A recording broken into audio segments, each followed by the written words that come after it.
Welcome to another edition of Take 5. Here we go.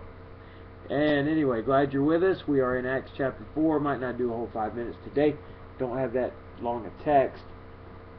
Covering verses 32 to 37. Verse 32, all the believers were one in heart and mind. No one claimed that any of his possessions was his own, but they shared everything they had. Now, is that your attitude? It should be. If you have something, it's not really yours. See, God has let you be a steward of it.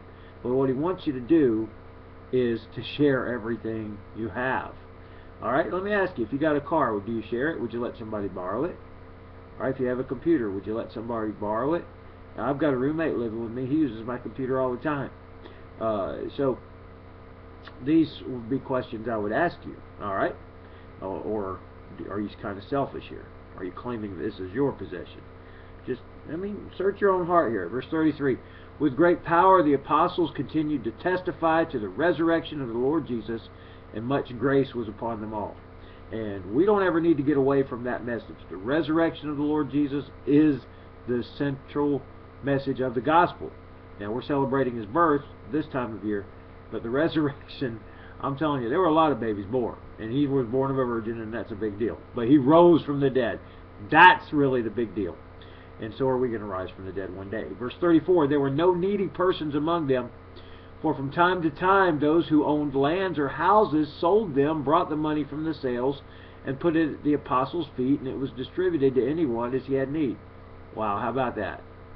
You know, they were so concerned about meeting each other's needs, they would actually sell land and sell houses to do that. They didn't really care about stuff. I'm telling you, in this country, we care so much about our stuff.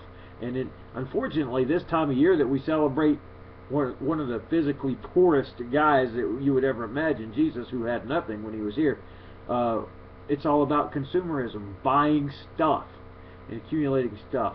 I'm going to tell you, the gospel's not about having stuff. It's about giving things away and freeing yourself up so you're not tied down with things. Verse 36, Joseph, a Levite from Cyprus, whom the apostles called Barnabas, which means son of encouragement. Now, I'm going to stop in the middle of a sentence. All right? His real name was Joseph. The apostles called him Barnabas. They gave him a nickname, son of encouragement, because he was so encouraging. I think this is a great guy to imitate. How about you? How encouraging are you? Do you bless people? Are people feeling better about themselves and better about life and more hopeful and more optimistic and more joyful and having more fun because you're in their life? Or when people see you coming, is it, oh my gosh, is it a drag on them? Do people smile when they see you coming? Or does it kind of go the other way? You know what I'm saying? This guy just made people smile, made them laugh, I'm sure, made them feel good wherever he went. That's Barnabas. He was a son of encouragement. How much do we need encouragement nowadays? My goodness, I don't even watch TV news anymore. It's so negative, so depressing. And even just hanging around people can be pretty negative and depressing. And people got problems, and they want to talk about them, and they want to complain. And why? We need somebody like Barnabas, who's a son of encouragement. Now let's finish the sentence.